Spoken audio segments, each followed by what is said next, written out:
الحمد لله وكفى وسلام على عباده الذين اصطفى أما بعد فأعوذ بالله من الشيطان الرجيم بسم الله الرحمن الرحيم يا أيها الذين آمنوا ادخلوا في السلم كافة ولا تتبعوا خطوات الشيطان إنه لكم عدو مبين۔ آج ذی قعدہ کی 26 تاریخ ہے۔ 2-4 دنوں میں چاند بھی ہو سکتا ہے ذی الحجہ کا۔ وہ ایک عنوان تھا، لیکن انشاءاللہ اگر زندگی رہی تو آئندہ ہفتے بقرعید کے عنوان پر گفتگو ہو جائے گی۔ جو گفتگو پچھلے ہفتے چل رہی تھی، ہم سوچ رہے ہیں اسی کے متعلق کچھ بات کر لی جائے۔ صرف ایک مسئلے کی وضاحت کر دیں کہ جن حضرات پر قربانی واجب ہوتی اور جو صاحب نصاب ہوتے ہیں، جن کو قربانی کرانا ضروری ہوتا ہے، ان کے لیے حضور صلی اللہ علیہ وسلم کا یہ ارشاد ہے کہ چاند دیکھنے کے بعد میں اپنے بال اور اپنے ناخن وغیرہ نہ کاٹیں۔ یہ ان کے لیے ہے جن کو قربانی کرنا واجب ہے۔ یہ سوال کیا تھا کہ جس پر قربانی واجب نہیں ہے، تو حدیث میں اس کی تشریح یہ ہے کہ پھر اس کے لیے یہ ضابطہ نہیں۔ تو یہ صرف ایک چیز، چونکہ چاند ہو جائے گا 2-4 دن میں، تو یہ ایک چیز واضح ہو جائے۔ پھر اس کے بعد میں یہ عشرہ ذی الحجہ جن کو کہا جاتا ہے، 1 ذی الحجہ سے لے کے 9 ذی الحجہ تک یہ پورے 9 دن اور 10 راتیں ہوتی ہیں۔ ان راتوں کی بھی اور ان دنوں کی بھی بڑی فضیلت آئی ہے، وہ انشاءاللہ گفتگو اللہ نے چاہا تو اگلے ہفتے ہو جائے گی۔ بات چل رہی تھی اس وقت بچیوں کے ارتداد پر اور بچیوں کے کفر پر، پچھلے ہفتے اس پہ بات ہوئی تھی۔ اب اس سلسلے میں ایک تو یہ کہ گویا یوں کہا جائے کہ اس وقت یہ وبا طوفانی شکل میں آئی ہوئی، اور جب طوفان آتا ہے تو پھر کسی گھر کو وہ چھوڑتا نہیں۔ ہمارے ذہنوں میں بہت سی باتیں آتی ہیں، آپ کے ذہنوں میں آتی ہوں گی کہ اس وقت جو یہ ماحول چل رہا ہے تو یہ عشق و محبت کی وجہ سے ہو سکتا ہے کہ بچیاں محبت کرتی ہیں، یہ بھی ایک عنصر ہے، لیکن اصل یہ چیز نہیں۔ اگر آپ اس کی باریکی میں جائیں گے اور آپ اس کی گہرائی میں جائیں گے تو محبت یہ وجہ نہیں ہے، بلکہ یہ ایک منصوبہ بند پلان ہے، اور یہ ایک منصوبہ بند جو ہے وہ کوشش ہے ان کی، تو یہ اس کوشش کا ایک حصہ ہے۔ اس سلسلے میں چند گزارشات تھیں۔ ایک تو یہ کہ جہاں آپ اس سلسلے میں آپ غور کریں کہ کہاں کمی ہے ہمارے اندر، چونکہ ہمیں اپنی کمیوں کو دیکھنا ہے، ہمیں اپنی کمیوں کو تلاش کرنا ہے کہ کمی کہاں سے ہو رہی۔ اب اگر ہم تعلیم پر بات کریں گے تو تعلیم پر بات کرنے میں ہمیں تعلیم کا بدل دینا پڑے گا، تب ہم بات کر سکتے ہیں، ورنہ پھر ہمیں اختیار نہیں ہے، اس کی اجازت نہیں ہے کہ ہم تعلیم پر کوئی ایجوکیشن پر بات کریں۔ آج اتنی بڑی ہماری آبادی اور مسلم قوم اس ملک کے اندر ایک اتنی بڑی تعداد میں، جو مسلم قوم لاکھوں مدرسے کروڑوں کے بجٹ سے چلا سکتی ہے، کیا وہ قوم جو ہے وہ مسلم قوم اسکول، کالج اور یونیورسٹی نہیں بنا سکتی؟ اگر اس پر غور کیا جائے، انتظامی زکوٰۃ کا نظام ہم آپ دیکھیں تو زکوٰۃ کے نظام میں شریعت نے کیا کہا تھا کہ جو مالدار لوگ ہیں وہ زکوٰۃ دیں اور ان کی زکوٰۃ فقراء پر تقسیم کی جائے۔ لیکن آپ جب فقہ پڑھیں گے تو آپ کو یہ اندازہ ہوگا کہ ہر سال نہیں دینا ہے، ہر سال نہیں دینا ہے، ان کو صرف زکوٰۃ تک کا پابند نہیں بنانا۔ وہ سمجھے سال میں ہمارے پاس 60-70 ہزار روپے زکوٰۃ کے آگے ہم اسی زکوٰۃ پر گزارا کر لیں گے۔ شریعت نے یہ کہا تھا کہ مالداروں سے لے کر غریبوں کو دینا ہے اور 1-2 سال دے کر ان کو خود مالدار بنا دینا ہے، یہ تھا اصل زکوٰۃ کا نظام۔ تو اس سلسلے میں ہماری کمزوری یہ ہوئی کہ ہمارے پاس نظام زکوٰۃ نہیں ہے۔ غربت کی ایک وجہ یہ ہے، اور صحیح تعلیم کے نہ ہونے کی ایک وجہ ہمارے پاس یہ ہے کہ ہمارے پاس نظام زکوٰۃ نہیں، جبکہ نظام زکوٰۃ جو ہم کو ہمارے پیغمبر حضرت محمد صلی اللہ علیہ وسلم نے دیا ہے وہ اور کسی اور کے پاس نہیں ہے۔ تو ایک وجہ تو یہ ہو گئی، ہم یہ بات پھر کہہ رہے ہیں، کئی بار ہم نے کہا ہے کہ اگر اللہ تعالیٰ نے آپ کو وسعت دی ہے، اگر اللہ تعالیٰ نے آپ کو مال دیا ہے تو از حیثیت تعلیم جو ہے بزنس کے آپ اسکول کھولیے. آپ یہ سمجھ لیجئے کہ ہم بزنس کر رہے ہیں، کاروبار کرتے ہیں، پیسہ لگاتے ہیں. اگر اللہ تعالیٰ نے آپ کو وسعت دی ہے تو آپ اچھے اسکول کھولیں بزنس کی حیثیت سے، بس اس کا سلیبر، اس کا کورس اور اس کا جو نظام ہو، جو ماحول ہو، وہ اسلامی ماحول. اگر یہ نہیں کریں گے تو ہم اور آپ چیختے رہیں گے، چلاتے رہیں گے، جو خاطر خواہ نتیجہ نکلنا چاہیے وہ نہیں نکلے گا. تو ایک تو وجہ یہ ہو گئی، اور دوسری وجہ یہ جو سمجھ میں آتی ہے کہ بچیوں کی شادی پر دیر ہونا، دیر سے بچیوں کی شادی کرنا، یہ بھی ایک وجہ میں سے ایک وجہ ہے. جیسے آپ پرانے زمانے میں چلے جائیں، آج سے 40 سال پہلے، 30 سال پہلے، 50 سال پہلے چلے جائیں، بڑوں سے جو بزرگ ہوں ان سے آپ پوچھیں، بڑے عمر کے لوگ، کہ کیا ہوتا تھا. یعنی یہ بس شادی تو بعد میں کرنی ہے لیکن رشتہ پہلے طے کر دیا جاتا تھا. اب جب رشتہ طے کیا جاتا تھا تو اس کی وجہ سے یہ ہوتی تھی کہ پھر وہ بچی کہیں اور بہک نہیں پاتی تھی، کہیں اور نہیں جا پاتی تھی. ہمیں اسی نظام پر آنا پڑے گا اور اسی نظام کے تحت ہمیں کام کرنا پڑے گا. بچیوں کے رشتے طے کیے جائیں اور طے کرنے کے ساتھ ساتھ جب ان کی عمر ہو جائے تو ان کی عمر پر ان کی شادی کر دی جائے. ورنہ نقصانات جاتے کیا، ایسی خبریں آ رہی، کچھ ہماری اپنی کمی ہے. ابھی ایک بچی نے باقاعدہ ایک سوشل میڈیا پر اپنی رپورٹ ڈالی اس نے کہ ہم مجبور ہیں رشتے کی وجہ سے. اور اس نے کیا کہا کہ مسلم فیملی، لڑکے والے جو آ رہے ہیں، اب اس کے بعد میں وہ بچی ناشتہ لے کر آئی اور ناشتہ لانے کے بعد میں اس نے چائے پانی لگایا. اب جو لڑکے والے آ رہے ہیں وہ سوالات شروع کر رہے ہیں. اب سوالات شروع کر رہے ہیں، گفتگو کر رہے ہیں، کچھ دیر بات ہوئی. اب اس کے بعد میں کہہ رہے ہیں تھوڑا اور بات کرو، کہیں ایسا تو نہیں کہ تم تتلی تو نہیں ہو. اب اس کے بعد میں کہتے ہیں جب کچھ دیر ہو گئی تو اس بچی سے کہا جا رہا ہے چل کے دکھاؤ ہمیں، تم لنگڑی تو نہیں ہو پیر سے. اب بتاؤ معاشرے میں اتنا ذلیل کیا جائے گا بچیوں کو، رشتے کے وقت یہ صورتحال بنائی جائے گی. تو اگر ہم غیروں کو قصوروار ٹھہرا رہے ہیں تو یہ سمجھ لیں قصور ہمارا بھی ہے، مجرم ہم بھی ہیں، خدا کے ہاں جواب ہم بھی نہیں دے سکیں گے. اور اسی طریقے سے بہت سے ایسے واقعات ہیں. پونا کا ایک واقعہ مولانا عمرین صاحب نے بتلایا کہ ایک پروفیسر صاحب پونا کالج، بڑے کالج کے، انہوں نے کہا ہماری یہاں ایک بچی بہت اچھی پاکیزہ پاک دامن بچی، نظروں کی حفاظت کرنے والی، اور اس کے بعد میں وہ بچی اس نے ہمارے یہاں تعلیم حاصل کی. تو ایک ٹیچر جانتا ہے کہ بچی کا کردار کیسا ہو سکتا ہے. کہیں گے جب وہ فارغ ہو کے چلی گئی تو چند سالوں کے بعد مجھے یہ خبر ملی کہ وہ بچی کسی غیر مسلم کے ساتھ چلی گئی. تو وہ کہتے ہیں پروفیسر صاحب میں بڑا چوکنا ہوا کہ پاک باز بچی، باحیا بچی، باکردار بچی یہ کیسے چلی گئی.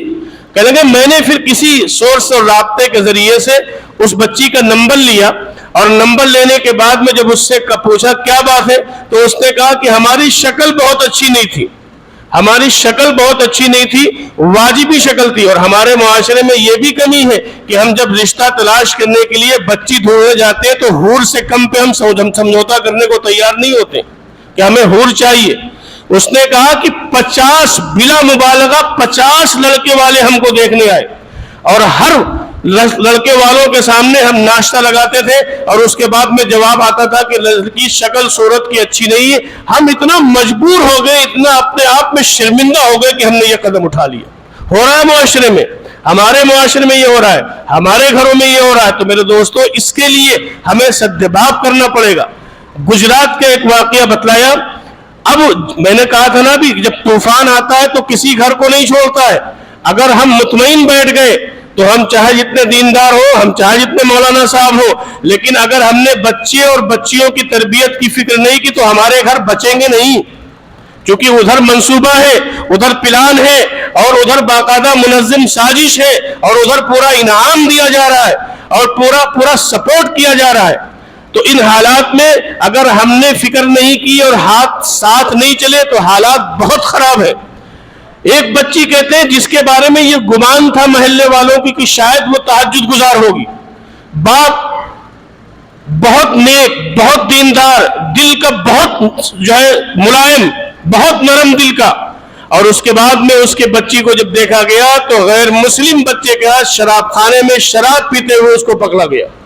اور اس کے بعد میں جب اس کو بٹھایا گیا تو گجرات احمد آباد کے لوگ یہ کہتے ہیں ہم کو گھنٹوں لگ گئے اس بات کے مشورہ کرنے میں کہ ہم اس بیٹی کے باپ کو کیسے بتائیں جس کے دینداری کے تذکرے پورے احمد آباد میں ہیں، پورے گجرات میں اس کے تذکرے ہیں، کہیں ایسا نہ ہو کہ ہم اس بچی کے بارے میں ان کو بتائیں اور وہ برداشت نہ کر پائے، ان کا دل کا اٹیک پڑ جائے، دل کا دورہ پڑ جائے۔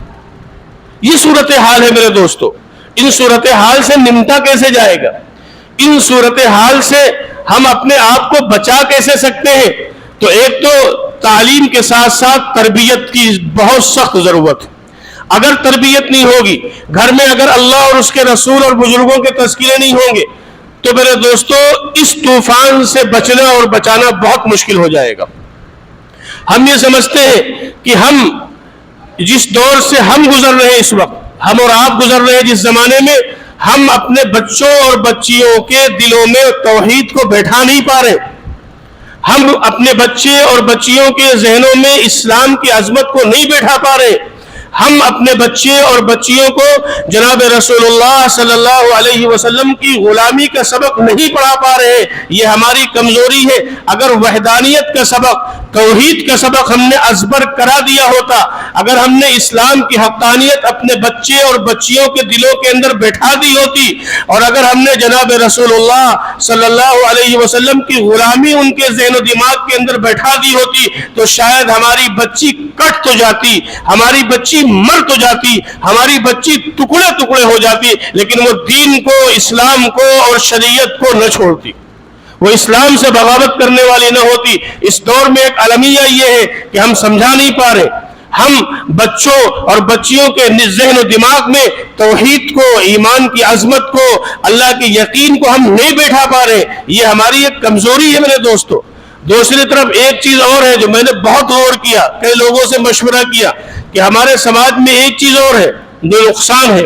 وہ جو نقصان یہ ہے کہ اگر کوئی بچی چلی گئی کسی غیر مسلم کے ساتھ، تو وہاں منصوبہ یہ ہے، وہاں پلان یہ ہے کہ اس کو کچھ دن رکھنا ہے اور اس کو رکھنے کے بعد میں اس کو چھوڑ دینا ہے۔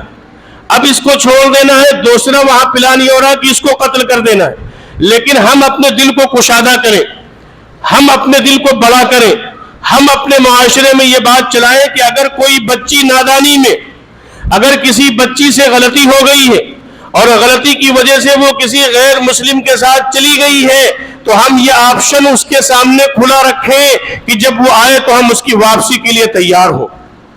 یہ رکھنا پڑے گا آپشن، کیونکہ اس کے علاوہ کوئی حل نہیں ہے۔ وہاں جانے کے بعد میں اس کو بے وفائی ملتی ہے، وہاں جانے کے بعد میں اس کو دھوکہ ملتا ہے، وہاں جانے کے بعد اس کو فراڈ ملتا ہے۔ اس کے سامنے دو آپشن ہوتے ہیں، یا تو وہ خودکشی کر لے اور یا وہ اپنے جسم کو بیچنے کے لیے آمادہ کر لے۔ تیسرا آپشن نہیں ہوتا ہے، دل کو شادہ کرنا پڑے گا۔ اس سلسلے میں آپ کو ایک مثال دوں۔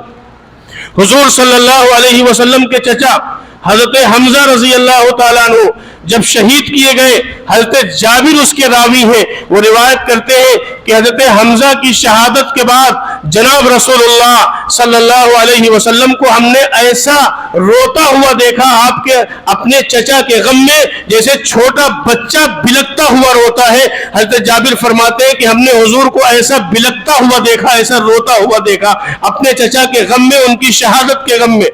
لیکن حضرت حمزہ رضی اللہ تعالی عنہ کو شہید کرنے والے وحشی جب دامن رسالت میں آنا چاہے اور حضور صلی اللہ علیہ وسلم کی خدمت میں آنا چاہا، تو حضور صلی اللہ علیہ وسلم کے جو صحابہ موجود تھے، ان صحابہ نے کہا وحشی کو قتل کر دیا جائے۔ اس نے حضور کو تکلیف پہنچائی، اس نے حضرت حمزہ رضی اللہ تعالیٰ عنہ کو شہید کیا، اس لیے ان کو وحشی کو قتل کر دیا جائے۔ لیکن جناب رسول اللہ صلی اللہ علیہ وسلم نے فرمایا کہ نہیں، اگر وحشی اسلام قبول کرنے کے لیے آتے ہیں تو ہمیں اسلام کے دامن میں ان کو جگہ دینی پڑے گی۔ یہ حضور علیہ السلام نے فرمایا، اور پھر حضرت وحشی آئے اور آنے کے بعد میں اسلام کو قبول کیا، جناب رسول اللہ صلی اللہ علیہ وسلم کے غلام بنے۔ حضور نے اتنا ان سے فرمایا تھا کہ وحشی جب تم میری مجلس میں آیا کرو تو میرے سامنے نہ بیٹھا کرو، دائیں بائیں بیٹھ جایا کرو، تم کو جب میں دیکھتا ہوں تو میرے چچا کی یاد تازہ ہو جاتی ہے۔ یہ حضور نے ضرور فرمایا، لیکن کیا حضرت وحشی کو قتل کر دیا تھا؟ کیا حضرت وحشی کو اسلام میں پناہ نہیں دی حضور صلی اللہ علیہ وسلم نے؟ کیا حضرت وحشی کو اللہ کے پیغمبر حضرت محمد الرسول اللہ صلی اللہ علیہ وسلم نے اپنے قریب نہیں کیا؟ ہمیں اپنے دل بڑے کرنے پڑیں گے اور ان بچیوں کو یہ پیغام دینا پڑے گا کہ دیکھو، اگر تم سے نادانی ہو گئی ہے، اگر تم سے غلطی ہو گئی ہے، تم مرتد ہو چکی ہو، تم نے گناہ کر لیا ہے، تم نے اسلام کو چھوڑ دیا ہے، تم نے جناب رسول اللہ صلی اللہ علیہ وسلم کی شریعت سے بغاوت کی ہے، لیکن اگر کچھ دن رہنے کے بعد تمہاری سمجھ میں آ جائے تو آؤ ہم تم کو گلے لگانے کو تیار ہیں، آؤ ہم تم کو اپنانے کو تیار ہیں۔ یہ نہ سوچے کہ معاشرہ کیا کہے گا، یہ نہ سوچیں کہ سماج کیا کہے گا، آپ یہ سوچیں کہ ایک وہ شخص جو مرتد ہو گیا تھا، یا جو ایک وہ بچی جو گناہ کی طرف چلی گئی تھی، اگر وہ گناہ سے واپس ہو رہی ہے اور اگر وہ ارتداد سے واپس ہو رہی ہے تو ہمیں اس کو اپنے سینے سے لگانا پڑے گا، اور ایسے افراد تیار ہونے پڑیں گے جو ایسے ماحول میں جس بچی نے باقاعدہ یہ شکل اختیار کی ہو اور اس کے بعد میں پھر وہ اسلام کے قریب آئی ہو، تو ایسے نوجوانوں کو بھی اپنا دل کشادہ کرنا پڑے گا کہ ہم ایسی بچیوں سے شادی کرنے کے لیے تیار، اسلام کی خاطر، شریعت کی خاطر، حضرت محمد الرسول اللہ صلی اللہ علیہ وسلم کی ناموس کی خاطر۔ اور ایک تو وجہ یہ ہو گئی، تیسری وجہ یہ سمجھ میں آتی ہے کہ ہمارے معاشرے میں جو شادیوں کا مہنگا ہونا اور بہت مہنگا ہونا، ابھی آپ نے چند سال پہلے سنا ہوگا، 8-10 سال ہوئے ہوں گے یا اس سے کم یا زیادہ ہوں گے، میرٹھ کے ایک صاحب پہ داڑھی رکھے ہوئے مسلمان نے اپنی بچی کی منگنی میں 5 کروڑ روپے خرچ کیے۔ آج دیندار بھی محفوظ نہیں، ان کی شادیاں بھی، علماء بھی محفوظ نہیں، ہم ممبر پہ بیٹھنے والے بھی محفوظ نہیں ہیں، ہمارے گھر کی شادیاں مہنگی ہو رہی ہیں۔ تو اس لیے میرے دوستو اس پہ قد و غن لگانا پڑے گا، شادیوں کو ہلکا کرنا پڑے گا، یہ حل ہے، اور اگر ہم نے اس پر جستجو نہیں کی تو ہم سد باب نہیں کر پائیں گے۔ اور ایک بات اور ہے، اور میں نے بہت سوچا لیکن میں آج وہ اعلان بھی کروں گا انشاءاللہ، جو ہوگا اللہ مالک۔ ایک تو یہ طے کریں کہ اگر کسی کے گھر میں 5-6 بچیاں ہیں اور وہ غریب ہے تو اب اس علاقے کے مسلمانوں کے لیے اس کی کفالت کے لیے تیار ہونا پڑے گا، یہ تلاش کرنا پڑے گا حل آپ کو۔ یہ کہہ دینے سے کام نہیں چلے گا، 5 بچیاں ہیں اور اس کے بعد میں ہم لوگ اپنی زبانوں سے کہہ دیتے ہیں ارے 5 بچیاں وہ چاہتی کوئی لے جائے ان کو۔ کسی کے باپ سے پوچھیں آپ، وہ کسی غیر مسلم کے ساتھ جاتی کہ اس کا باپ اس کو گوارا کرتا ہوگا، لیکن مجبور ہے وہ۔ تو اس لیے یہ آپ کی ذمہ داری، یہاں بیٹھے ہر فرد کی ذمہ داری ہے کہ اگر آپ کے آس پاس کسی کی 4-5 بچیاں ہیں تو آپ اس کی شادی میں مددگار بنے۔ آپ مددگار اس وقت نہ بنے جب وہ آپ کے لیے پاس مدد کے لیے آئے، بلکہ آپ اس کے پاس جائیں اور آپ اس سے کہیں کہ ہم آپ کے ساتھ کھڑے ہیں۔ جب آپ کی بچی کا رشتہ مل جائے تو ہم اس رشتے میں جو بھی ہو سکتا ہے اس کو ہم اخراجات ادا کرنے کے لیے تیار ہیں۔ اور ہم کہتے ہیں آپ لوگوں کے بھروسے پر اگر کوئی شخص ایسا ہے تو بہت زیادہ فضیلیات میں نہیں، لیکن 100-200 لوگوں کے کھانے کے انتظام، اس کے جہیز کے انتظام کے لیے انشاءاللہ ہم لوگ تیار ہیں۔ اگر کوئی شخص آئے، ہم اجتماعی شادی کے قائل اس لیے نہیں کہ بہت سے غیرت مند باپ اجتماعی شادی کرنے کو تیار نہیں ہوتے، لیکن ہم اس کے لیے تیار ہیں۔ ہم جو ہے دامن پھیلا لیں گے، آپ سے بھیک مانگ لیں گے کہ اس بچی کی شادی ہے، جہیز کا انتظام کر دو، لیکن یہ گوارا نہیں ہوا کہ ایک بچی کسی غیر مسلم کے ساتھ چلی جائے۔ اس پہ تیار ہیں انشاءاللہ۔ اگر کوئی ہے آپ کے علاقے میں، آپ کے آس پاس 2-4-5 بچیاں ہیں تو آپ اس سے ملیں، آپ رشتہ تلاش کریں، اس کی شادی بھی ہم کریں گے۔ بس یہ کہ بہت زیادہ آپ لمبا چوڑا پروگرام نہ کریں، انشاءاللہ اس کا کر دیا۔ یہ چند سد باب ہیں، اس سلسلے میں اگر کوشش کی گئی تو انشاءاللہ نتیجہ اچھا نکلے گا۔ میں یہ کہتا ہوں آپ اپنے علاقے سے شروعات کریں۔ ابھی میں نے پچھلے ہفتے یہ بات کہی تھی کہ جمعیت علماء نے باقاعدہ میٹنگ کی کہ ہم اپنے علاقے میں پروگرام کریں گے۔ شہر میں پروگرام تو نہیں شروع ہوئے لیکن آپ کے علاقے میں شروع ہو گئے۔ ہم 7-8 پروگرام کر چکے الحمدللہ، لیکن واقعی مجھے رشک آتا ہے کہ 3-3:30 بجے سخت گرمی ہو رہی۔ خواتین کا وہ وقت عام طور پر آرام کا وقت ہوتا ہے، لیکن اتنی بڑی تعداد میں خواتین کا روزانہ پروگراموں میں آنا، یقیناً وہ بھی اپنی بچیوں کے لیے فکر مند جب بھی آ رہی۔ کل جس جگہ ہمارا پروگرام تھا جگہ تنگ پڑ گئی، ایک منزل پوری تھی جگہ تنگ پڑ گئی، اس سے پہلے بیت کے اوپر ہوا جگہ تنگ پڑ گئی۔ کیا ہے وہ بھی پیاسی ہے، لیکن افسوس یہ کہ ہم اپنی بہنوں تک بات پہنچا نہیں پا رہے۔ تو اس سلسلے میں بہرحال یہ بھی پروگرام بھی روزانہ چل رہے ہیں اس سلسلے میں، اور جو ہے مکاتب کے نظام کو مضبوط کرنا ہے. آپ اپنی بچوں کو بچیوں کو اسکول بھیجیں، اچھی تعلیم دلائیں، ضرورت ہے، ہم اس کا انکار نہیں کرتے، لیکن اس کے ساتھ ساتھ آپ مکتب سے اس کا رشتہ ضرور مضبوط کریں. بالغ بچیوں کی بھی مکتب کا انتظام ہے، آپ بچیوں کو بھیجیں، ہر بچہ اور بچی مکتب سے جڑا رہے، دین کی بنیادی تعلیم اس کو دلائی جائے. ہمارے گھر میں دین کے تذکرے ضرور ہونا چاہیے. ہمارے گھر میں ہر چیز کے تذکرے ہوتے ہیں، ہمارے گھر میں ہر چیز پر گفتگو ہوتی ہے، ہمارے گھر میں ہر چیز پر بات ہوتی ہے، لیکن اگر بات نہیں ہوتی ہے تو صحابہ اور صحابیات کے واقعات پر بات نہیں ہوتی. اگر بات نہیں ہوتی ہے تو اسلام پر ہمارے یہاں بات نہیں ہوتی ہے.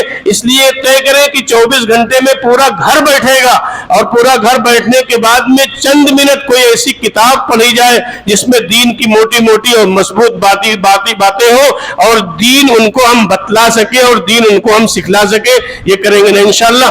بالکل اب وہ وقت آ گیا ہے، منصوبہ بند پلان. اگر کوئی بیمار ہو جائے، ہم کو معلوم ہے کہ یہ بیمار ہے اور واقعی وہ ضرورت مند ہے، تو ہم اس کی مدد مانگنے سے پہلے ہم اس کے پاس پہنچ جائیں گے کیا ضرورت ہے. اس سلسلے میں لوگ کام کر رہے ہیں، اور اسی انگل سے آ کر ہماری بچیوں کو مرتد بنا رہے ہیں. اور ہمارے یہاں ایک چیز اور ہے، ہمارا بچہ جو ہے وہ 6-7 سال کا ہوتا ہے، مسالہ کھانا شروع کر دیتا ہے. نشے کی عادت ہمارے معاشرے میں پلان کے تحت نشہ پلایا جا رہا ہے بچوں کو. میں نے اس سے پہلے بھی کیوں نشے کا جب کسی کو عادی بنایا جائے گا تو نشے کے عادی کے بعد میں اس کی شکل خراب ہو جاتی، اس کی شکل نہیں اچھی رہتی، اس کا جسم نہیں اچھا رہتا، وہ قوت کے اعتبار سے مضبوط نہیں ہوتا ہے. تو ایک طرف یہ بھی ہمارے معاشرے میں کمی ہے کہ ہمارے بچے نشے کے عادی ہو رہے ہیں، اور نشے کے عادی ہونے کی وجہ سے ان کے چہرے پر کشش ختم ہوتی جا رہی ہے، جس کی وجہ سے بچیاں متاثر نہیں ہو رہی. ایک وجہ یہ بھی ہے کہ ہماری بچیاں بہت اچھی تعلیم حاصل کرتی ہیں، اور اس کے مقابلے میں ہمارے نوجوان تعلیم میں پیچھے ہیں، جس کی وجہ سے ان کے جوڑ کے رشتے نہیں مل پا رہے. اس لیے ہم نوجوانوں سے گزارش کریں گے، تعلیم حاصل کرو، محنت کرو. اس وقت کا چیلنج یہ ہے کہ آپ اچھی تعلیم حاصل کریں، پاک دامنی کے ساتھ، آنکھوں کی حفاظت کے ساتھ، دل کی پاکیزگی کے ساتھ. اب بچیوں کا ریشیو بڑا ہوا ہے بچوں کے مقابلے میں. اگر نوجوان تعلیم حاصل کریں گے، اچھی تعلیم حاصل کریں گے، تو ہم اس کے لیے سدباب کر سکتے ہیں. تو یہ چند چیزیں تھیں، اور بہت سی چیزیں ہیں آپ کے ذہنوں میں آ سکتی ہیں، بہت سی چیزیں ہو سکتی ہیں، لیکن اس سلسلے میں ہمیں فکر مند ہونا پڑے گا. میں آپ کو بتلاؤں، کچھ چیزوں کے اعلانات بھی کرنے تھے. روم کے ایک بادشاہ نے ایک بچی کو، مسلم بچی کو رومی حکومت نے قید کر لیا، اور رومی حکومت کے قید کرنے کے بعد میں اس بچی نے قید خانے میں اس کی عزت پر جب حملہ کیا گیا تو اس بچی نے آواز لگائی، واہ معتصمہ، کہ اے معتصمہ ہماری مدد کو. اس وقت معتصم باللہ ایک بادشاہ تھا.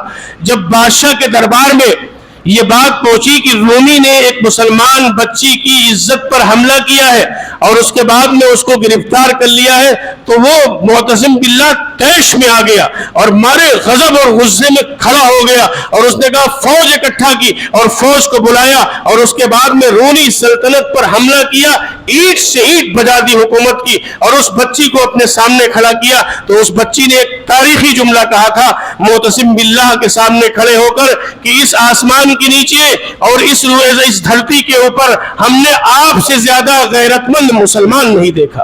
آج ہماری غیرت بھی ختم ہو گئی، آج ہماری دینی حمیت بھی ختم ہو گئی کہ بچیاں جا رہی ہیں، مرتد ہو رہی. کیا فکر ہے ہماری؟ کیا منصوبہ ہمارا ہے؟ کیا پلان ہے؟ ہم خبر پڑھ لیتے ہیں، ہم خبر سن لیتے ہیں، لیکن کیا ہماری پیشانی پر بل آیا؟ کیا ہماری نیندیں اڑی ہیں؟ الحمدللہ. میں سب کو نہیں کہتا، ہیں ملک میں لاکھوں نوجوان آپ کو ملیں گے جو بہت غیرت مند ہیں، اور ان چیزوں کو لے کر وہ اللہ کے سامنے روتے ہیں. بہت سی تنظیمیں جو اس پر کام کر رہی ہیں، بہت سے ہمارے بزرگ علماء ہیں جو راتوں کو مسلح اپنے آنسوؤں سے تر کر رہے ہیں، اس وجہ سے کہ اللہ اس سیلاب کو روک دیجئے، اللہ امت کی بچیوں کی ایمان کی حفاظت فرما دیجئے. لیکن کیا ہم فکر مند ہیں؟ ہمارے علاقے سے بچیاں چلی گئی، کیا ہم اس سلسلے میں کچھ کوشش کرنے کی تیاری کر رہے ہیں جہاں سے بھی ہو؟ تو اس لیے میرے دوستو اس پر بھی ہمیں غور کرنا چاہیے. میں آپ کو ایک واقعہ اور بتلاؤں. ریلائنس سے ایک عیسائی گزرا ہے. ایک مرتبہ ایک قافلہ حاجیوں کا جا رہا تھا، تو حاجیوں کے قافلے میں مرد بھی تھے، عورتیں بھی تھیں اور بچے بھی تھے، تو اس عیسائیوں نے اس قافلے پر حملہ کر دیا، اور حملہ کرنے کے بعد میں بچوں کو، بچیوں کو، عورتوں کو اور جوانوں پر حملہ کیا، ان کی عزتوں کو پامال کر رہا تھا۔ اور اس کے بعد میں اس نے ایک جملہ کہا، قولوا لمحمدکم ان یدافع عنکم، یعنی مسلمانوں کو مار بھی رہا ہے، مسلمانوں کی عزتوں پر حملہ بھی کر رہا ہے وہ عیسائی، اور اس کے بعد میں کہہ رہا ہے کہ اپنے محمد کو بلاؤ اپنے دفاع کے لیے، اپنے پیغمبر کو بلاؤ اپنے دفاع کے لیے۔ جب یہ بات کسی نے آ کر سلطان صلاح الدین ایوبی کو بتلائی کہ ریلانس نے حملہ کیا ہے، پورے قافلے کو یرغمال بنا لیا ہے، اور یہ کہہ رہا ہے قولوا لمحمدکم ان یدافع عنکم، کہ اپنے محمد کو بلاؤ وہ تمہارا دفاع کرے۔ سلطان صلاح الدین ایوبی نے جب یہ جملہ سنا تو آنکھوں سے آنسو جاری ہو گئے، اور سلطان صلاح الدین ایوبی کھڑا ہو گیا، اور اس کے بعد میں اپنے خلوت خانے میں گئے۔ 2 دن اپنے خلوت خانے سے سلطان صلاح الدین ایوبی نہیں نکلے، روتے تھے، نماز پڑھتے تھے، روتے تھے، نماز پڑھتے تھے، اور اللہ سے دعا کرتے تھے، اللہ اپنے پیغمبر حضرت محمد صلی اللہ علیہ وسلم کا میں ایک ادنا سا غلام ہوں، میں آپ کا ایک ادنا سا امتی ہوں، اللہ کچھ کام لے لیجئے۔ اللہ آج تو باطل چیلنج کر رہا ہے ہمارے پیغمبر کو، اور مسلمانوں سے کہہ رہا ہے کہ اپنے پیغمبر کو بلاؤ وہ تمہاری حفاظت کرے، اللہ کچھ کام لے لیجئے۔ 2 دن سلطان صلاح الدین ایوبی روتا رہا، اللہ کے سامنے گڑگڑاتا رہا، اللہ سے دعائیں کرتا رہا، اور اس کے بعد میں پھر اپنی فوج لے کر گیا، اور جانے کے بعد میں اس کا محاصرہ کیا اور ان سے مقابلہ کیا عیسائیوں سے، اور جو وہ قافلہ جس کو قید کیا تھا اس قافلے کو چھوڑایا، اور اس کے بعد میں اس عیسائی کو بلایا، اور بلانے کے بعد میں کہا کہ تم نے بہت بڑی بات کہی تھی، تم نے مسلمانوں کو یہ چیلنج کیا تھا، اور تم نے ان کو گویا یہ طنز کیا تھا کہ اپنے پیغمبر کو بلاؤ، آج میں اپنے نبی کا ایک ادنا غلام حاضر ہوں، اپنے پیغمبر کی نیابت میں، اپنے پیغمبر کی نیابت میں میں حاضر ہوں۔ اور اس کے بعد میں اس نے کہا کہ اس شخص کو میں کسی کے حوالے نہیں کروں گا۔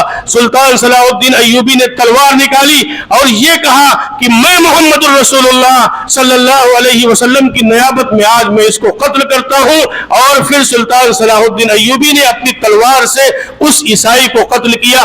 یہ تھی مسلمانوں ایمانی غیرت، یہ تھی دینی غیرت، یہ تھی دینی حمیت۔ آج یہ غیرت، یہ حمیت ہمارے نوجوانوں سے بھی نکلتی جا رہی، ہمارے دلوں سے بھی نکلتی جا رہی، آپ کے دلوں سے بھی نکلتی جا رہی۔ میرے دوستوں، اس دینی حمیت کو باقی رکھنا ہے، اس دینی غیرت کو باقی رکھنا ہے، حالات کیسے بھی ہو، مشکل ترین حالات ہو، ان مشکل ترین حالات میں ہمیں اپنے ایمان پر جمنا ہے، اپنی شریعت پر جمنا ہے۔ میرے دوستوں، آج سے 15-20 سال پہلے فلسطین کے ایک امام صاحب لکھنؤ کے اندر آئے تھے، فلسطین کے امام، مسجد اقصی کے امام صاحب لکھنؤ کے اندر آئے تھے۔ حضرت مولانا علی میاں صاحب اس وقت زندہ تھے، 20-25 سال کا واحلے کا واقعہ ہے۔ تو اس کے بعد میں ان سے کسی نے کہا کہ یہ بتلاؤ کہ تم وہاں اپنی زندگی فلسطین میں کیسے گزار رہے ہو، جبکہ صورتحال یہ ہے کہ اگر بچے اسکول جاتے ہیں تو اپنی ماں کو آخری سلام کر کے جاتے ہیں کہ ہمارا آخری سلام لے لو، پتہ نہیں ہم واپس آئیں گے کہ نہیں آئیں گے۔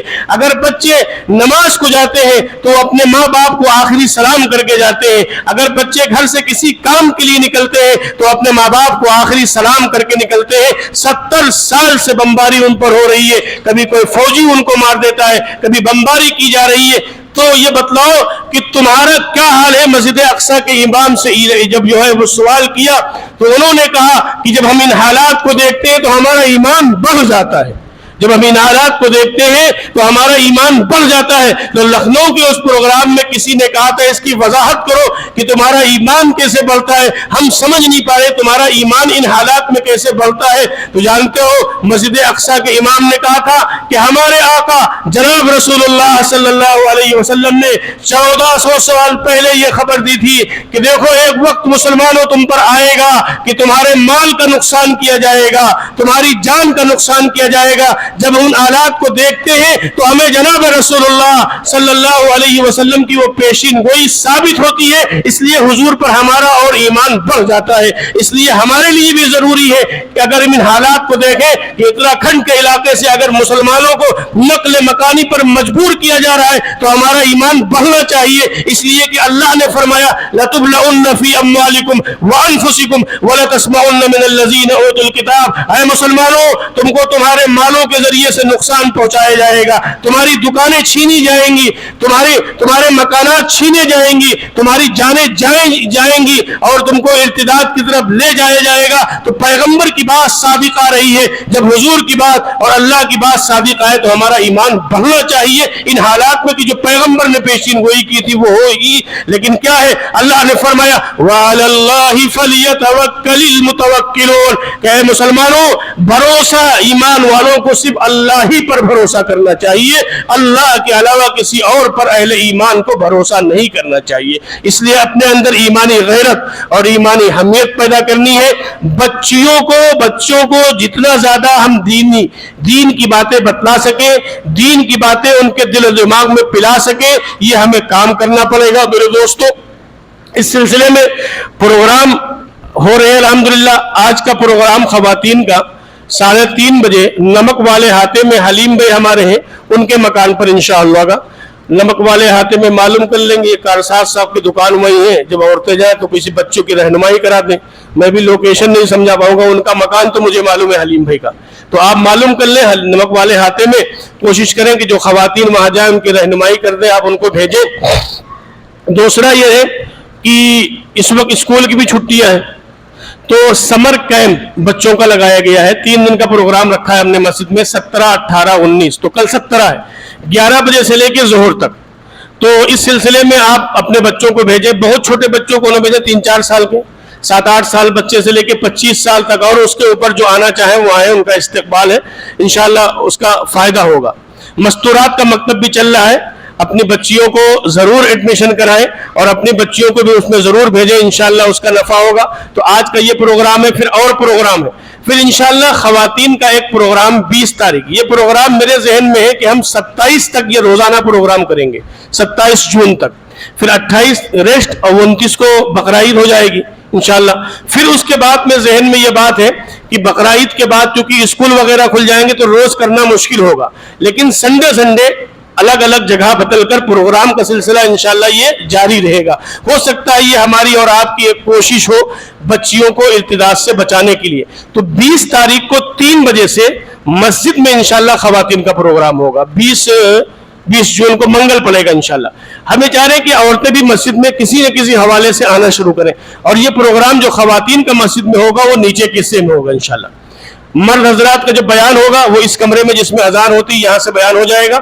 اس سلسلے میں کچھ عورتیں معذور بھی ہوتی ہیں جو مسجد نہیں آ سکتی، ناپاکی کے دن ہوتے، تو ان کے لیے یہ کمرہ ہے، پیچھے سے آ جائیں یا ادھر سے آ جائیں۔ اوپر بھی 2 کمرے ہیں جو خارج مسجد ہے، وہاں بیٹھ سکتی ہیں۔ تو آپ بھی بھیجیں، اور بھی جو پروگرام ہوں گے اس میں آپ کو اطلاع کر دی جائے گی، وہاں بھی بھیجیں۔ اور 20 تاریخ کو 3 بجے سے جو مسجد میں پروگرام ہوگا وہاں بھی بھیجیں انشاءاللہ۔ کریں گے نا، یہ ایک کوشش ہے، سد باب ہے۔ اور میں ایک شعر پر اپنی بات کو مکمل کروں گا۔ نور کی ایک کرن، یہ جو حالات ہے نا پورے ملک میں جو ایک فضا ہے، نور کی ایک کرن ظلمات پہ بھاری ہوگی، نور کی ایک کرن ظلمات پہ بھاری ہوگی، رات تمہاری ہے صبح ہماری ہوگی انشاءاللہ۔ بس شرط یہ کہ ہم اور آپ جاگ جائیں تو انشاءاللہ ہم اس فتنے سے بھی اپنے آپ کو بچا لیں گے۔ اللہ تعالی ہم سب کو عمل کی توفیق عطا